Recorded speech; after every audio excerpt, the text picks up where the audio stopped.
ಮನೇಲಿ ಏನು ತರಕಾರಿ ಇಲ್ಲ ಅಂದರೆ ಈ ರೀತಿಯಲ್ಲಿ ಒಂದು ಸಾಂಬಾರು ಮಾಡ್ಬೋದು. ತುಂಬ ರುಚಿಯಾಗಿರುತ್ತೆ. ಒಂದು ಸರಿ ಟ್ರೈ ಮಾಡಿ. ಹಾಯ್ ಹಲೋ ಎಲ್ರಿಗೂ ನಮಸ್ಕಾರ. ಎಲ್ಲರೂ ಹೇಗಿದ್ದೀರಾ? ನಾನು ಚೆನ್ನಾಗಿದ್ದೀನಿ. ನೀವೆಲ್ಲರೂ ಚೆನ್ನಾಗಿದ್ದೀರಾ ಅಂತ ಭಾವಿಸ್ತೀನಿ. ಪ್ರತಿಯೊಬ್ಬರು ಚೆನ್ನಾಗಿರಬೇಕು. ವಿಡಿಯೋ ಎಲ್ಲೂ ಸ್ಕಿಪ್ ಮಾಡಬೇಡಿ, ಪೂರ್ತಿ ವಿಡಿಯೋ ನೋಡಿ ಹೇಗೆ ಮಾಡಿದ್ದೀನಿ ಅಂತ ಗೊತ್ತಾಗುತ್ತೆ. ಮನೆಯಲ್ಲಿ ಜನ ನೋಡಿ ನೆನೆ ಹಾಕಿದ್ರಾಯಿತು.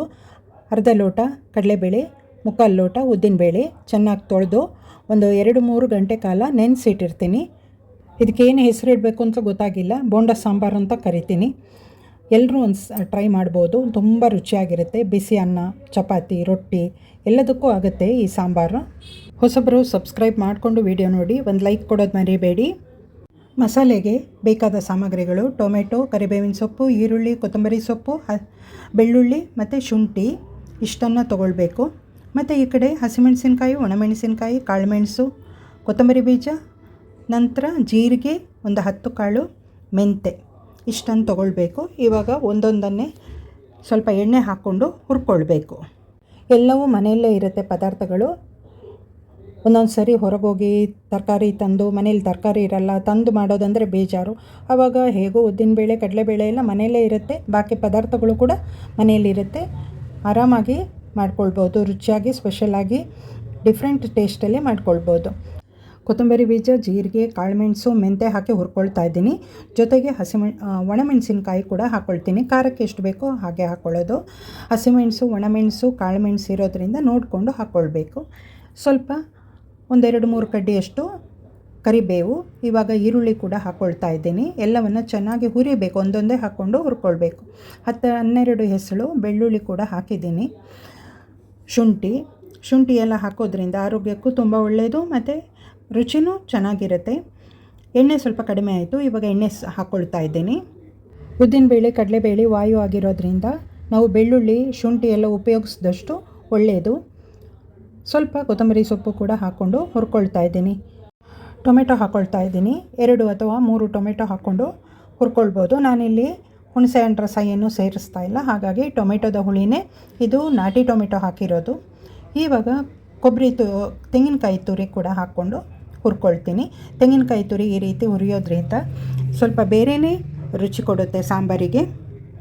ಮಸಾಲೆ ಪದಾರ್ಥ ಎಲ್ಲ ಹುರಿತಾ ಒಳ್ಳೆ ಪರಿಮಳ ಬರ್ತಾಯಿತ್ತು.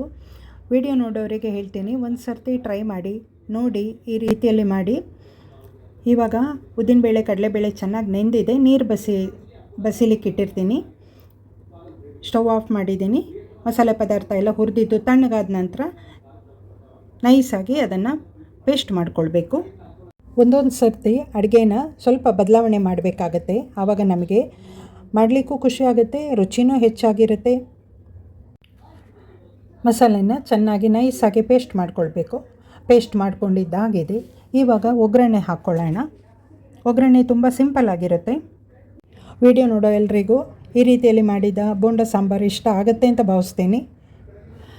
ನಾನಿಲ್ಲಿ ಕೊಬ್ಬರಿ ಎಣ್ಣೆ ಬಳಸ್ತಾ ಇದ್ದೀನಿ. ಕೊಬ್ಬರಿ ಎಣ್ಣೆ ಬಿಸಿ ಆದ ನಂತರ ಆಲೂಗೆಡ್ಡೆ 2 ತೊಗೊಂಡಿದ್ದೀನಿ. ಅದನ್ನು ಕ್ಯೂಬ್ಸ್ ಥರ ಕಟ್ ಮಾಡಿಕೊಂಡು ಫಸ್ಟು ಸ್ವಲ್ಪ ಹುರ್ಕೊಳ್ಬೇಕು. ಎಣ್ಣೆಯಲ್ಲೇ ಒಂದು ಕಡಿಮೆ ಉರಿಯಲ್ಲಿ 40 ಭಾಗ ಬೆಂದರೆ ಸಾಕಾಗುತ್ತೆ. ಆಲೂಗೆಡ್ಡೆ ಬದಲಿಗೆ ಬಟಾಣಿ ಕೂಡ ಹಾಕ್ಕೊಳ್ಬೋದು, ರುಚಿಯಾಗಿರುತ್ತೆ.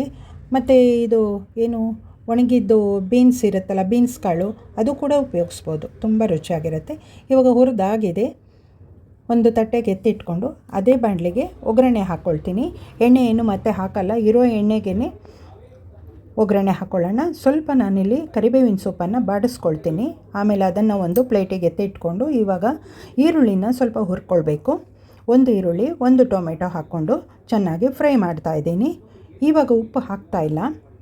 ಆಲೂಗೆಡ್ಡೆ, ಉದ್ದಿನಬೇಳೆ, ಕಡಲೆಬೇಳೆ ಎಲ್ಲ ಇರೋದ್ರಿಂದ ಸ್ವಲ್ಪ ಇಂಗು ಕೂಡ ಉಪಯೋಗಿಸ್ತಾ ಇದ್ದೀನಿ. ಯಾಕೆಂದರೆ ಎಲ್ಲ ಗ್ಯಾಸ್ ವಾಯು ಪದಾರ್ಥ ಆಗಿರುತ್ತೆ. ಹಾಗಾಗಿ ಶುಂಠಿ, ಬೆಳ್ಳುಳ್ಳಿ, ಇಂಗು ಎಲ್ಲ ಉಪಯೋಗಿಸ್ತಾ ಇದ್ದೀನಿ. ಇವಾಗ ಎಣ್ಣೆಗೆ ಅರಿಶಿಣ ಪುಡಿ ಹಾಕ್ಕೊಳ್ತಾ ಇದ್ದೀನಿ. ಒಂದು ಅರ್ಧ ಚಮಚ ಅರಿಶಿಣ ಪುಡಿ ಹಾಕ್ಕೊಂಡು ಎಣ್ಣೆಯಲ್ಲಿ ಹುರಿಯೋದ್ರಿಂದ ಪರಿಮಳ ಚೆನ್ನಾಗಿರುತ್ತೆ.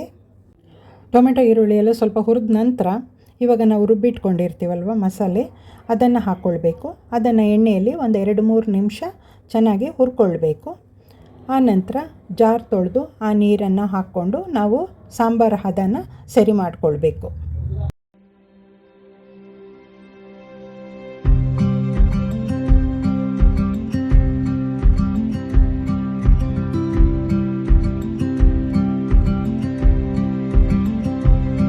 ಈ ರೀತಿಯಲ್ಲಿ ಮಾಡಿದ ಬೋಂಡ ಸಾಂಬಾರು ವಿಡಿಯೋ ನೋಡೋರಿಗೆ ಇಷ್ಟ ಆಯಿತು ಅಂದರೆ ಕಮೆಂಟ್ ಸೆಕ್ಷನ್ನಲ್ಲಿ ಒಂದು ಕಮೆಂಟ್ ಹಾಕೋದು ಮರಿಬೇಡಿ. ನೀವು ಒಂದು ಸರ್ತಿ ಟ್ರೈ ಮಾಡಿ, ಇಷ್ಟ ಆಯಿತು ಅಂದರೆ ನಿಮಗೆ ಬೇಕಾದವರಿಗೆ ಶೇರ್ ಮಾಡಿ ಅಂತ ಹೇಳ್ಕೊಳ್ಳೋಕೆ ಇಷ್ಟಪಡ್ತೀನಿ. ಇವಾಗ ಸಾಂಬಾರು ಹದ ನೋಡಿಕೊಂಡು ಉಪ್ಪು ಹಾಕ್ಕೊಳ್ಬೇಕು.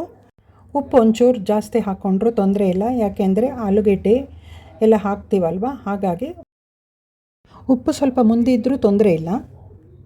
ಮಸಾಲೆಗೆಲ್ಲ ಹುರಿದಿರೋದ್ರಿಂದ ಜಾಸ್ತಿ ಕುದಿಬೇಕು ಅನ್ನೋ ಅವಶ್ಯಕತೆ ಇಲ್ಲ. ಇವಾಗ ಆಲೂಗೆಡ್ಡೆ ಕೂಡ ಹಾಕಿ ಚೆನ್ನಾಗಿ ಕುದಿಸ್ಕೊಳ್ಬೇಕು. ಇಲ್ಲಿ ಉದ್ದಿನಬೇಳೆ ಮತ್ತು ಕಡಲೆಬೇಳೆದು ನೀರು ಚೆನ್ನಾಗಿ ಇಳಿದಿದೆ, ನೀರು ಚೆನ್ನಾಗಿ ಇಳಿದಿರಬೇಕು.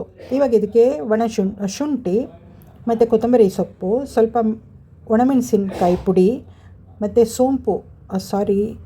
ಓಂಕಾಳು ಹಾಕ್ತಾಯಿದ್ದೀನಿ.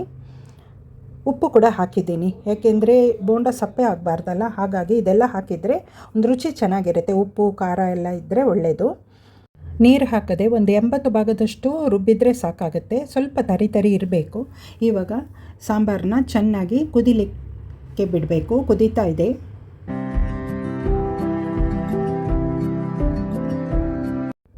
ಇವಾಗ ಬೋಂಡ ಹಾಕ್ಕೊಳ್ಳೋಣ.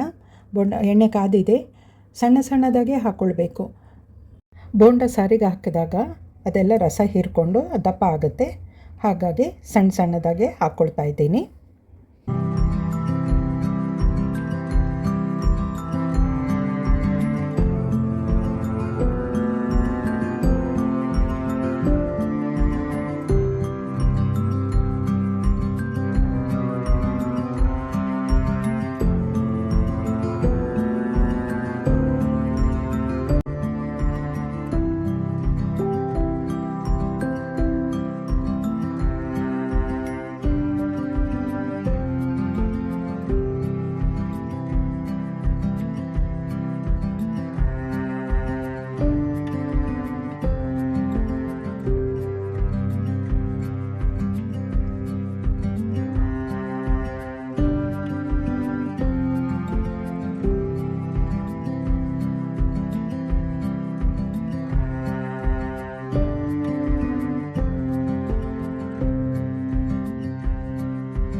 ಕ್ರಿಸ್ಪಿಯಾಗಿ ಬೋಂಡ ಎಲ್ಲ ಮಾಡ್ಕೊಂಡಿದ್ದಾಗಿದೆ. ತಣ್ಣಗಾದ ನಂತರ ಸಾರಿಗೆ ಹಾಕ್ಕೊಂಡ್ರೆ ಆಯಿತು. ಈ ವಿಡಿಯೋ ಇಷ್ಟ ಆದರೆ ಶೇರ್ ಮಾಡೋದು ಮರಿಬೇಡಿ.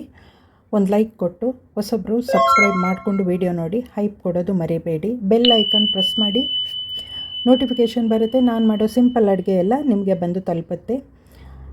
ಎಲ್ರಿಗೂ ಧನ್ಯವಾದ ಹೇಳ್ತಾ ಈ ವಿಡಿಯೋ ಇಲ್ಲಿಗೆ ಎಂಡ್ ಮಾಡ್ತಾಯಿದ್ದೀನಿ. Thank you. ಉದ್ದಿನ ಬೇಳೆಯಲ್ಲಿ ಪ್ರೋಟೀನ್ ಅಂಶ ಜಾಸ್ತಿ ಇರೋದ್ರಿಂದ ಸಸ್ಯಾಹಾರಿಗಳು ವಾರಕ್ಕೊಂದು 2 ಸರ್ತಿ ದೋಸೆಗೆ ಹಾಕೋದ್ರಲ್ಲೂ ಈ ರೀತಿ ಮಾಡ್ಕೊಳ್ಳೋದ್ರಲ್ಲಿ ಬೆಳೆಸಿದರೆ ತುಂಬ ಒಳ್ಳೆಯದು. ಈ ವಿಡಿಯೋ ಇಲ್ಲಿಗೆ ಎಂಡ್ ಮಾಡ್ತಾಯಿದ್ದೀನಿ. ಮುಂದಿನ ವಿಡಿಯೋದಲ್ಲಿ ಸಿಗೋಣ. ವಿಡಿಯೋ ನೋಡಿದವರಿಗೆಲ್ಲರಿಗೂ ಮತ್ತೊಮ್ಮೆ ಧನ್ಯವಾದಗಳು.